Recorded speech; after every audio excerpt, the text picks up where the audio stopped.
painful. Of far more concern was the fact that they'd attacked the feral warriors at all, despite her direct orders against it. Damn it! Her maidens had never accepted her mating of feral. Melisande threw Kougar an antagonistic look. How many ferals have you lost this day? None. A shame. Ariana shot her friend a hard look. Mel. Kougar sketched her lieutenant a brief, mocking bow. Your sweet nature brightens any battlefield, Melisande. Go to hell, feral. Ariana eyed her second.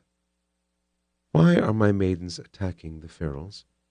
I gave a direct command. Melisande lifted her hands. I swear 'twas not my doing. Her gaze flicked to Kougar, as much as I might approve.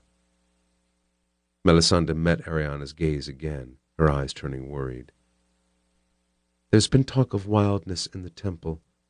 I dismissed it, but perhaps I shouldn't have. Some may have been infected by dark spirit. Goddess, I hope not. There was no cure for dark spirit, no way to destroy it except through the deaths of the ones infected. Find them. Melisande nodded, giving Kougar one last parting shot. Why don't you do us both a favor and go die in battle? With a flick of her hand, Melisande faded to mist and left. Kougar shook his head. That one would try the goddess herself.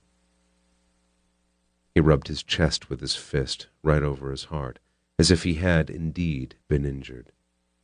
Are you all right? She asked. His fist stilled, his eyes registering surprise as if he'd been unaware of what he'd been doing.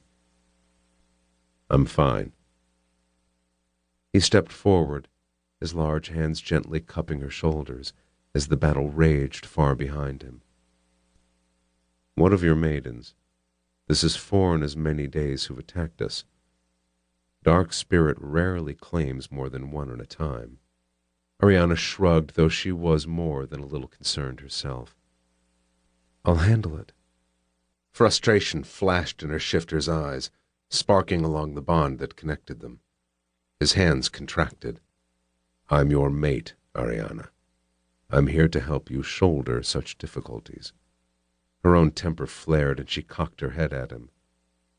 As you let me help you, I offered to fight beside you today, and you denied me.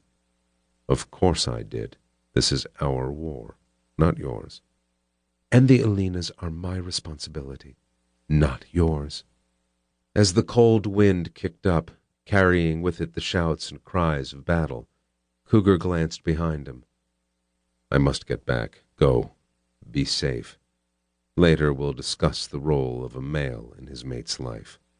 Later, we'll fall into one another's arms and forget talk altogether. A knowing smile curved Kougar's beautiful mouth. Of a certainty we will. He pulled her close and pressed his open mouth upon hers, sweeping his warm tongue between her hungry lips. The kiss lasted only seconds, yet it left her feeling both weak and powerful. As they pulled apart, a wry smile lifted her mouth. The argument always ended the same. Once again Kougar rubbed at his chest, his own mouth tightening. She gave him an exasperated look, and he shrugged.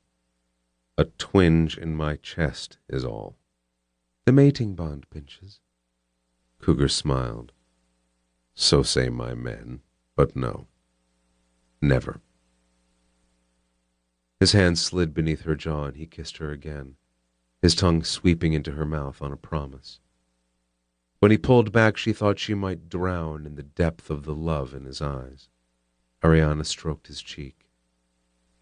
Be safe, my beast. His eyes crinkled. Always. In a single move of power and grace, he turned and dove through a spray of sparkling lights to land on 4 paws. In a flash, he raced back into battle.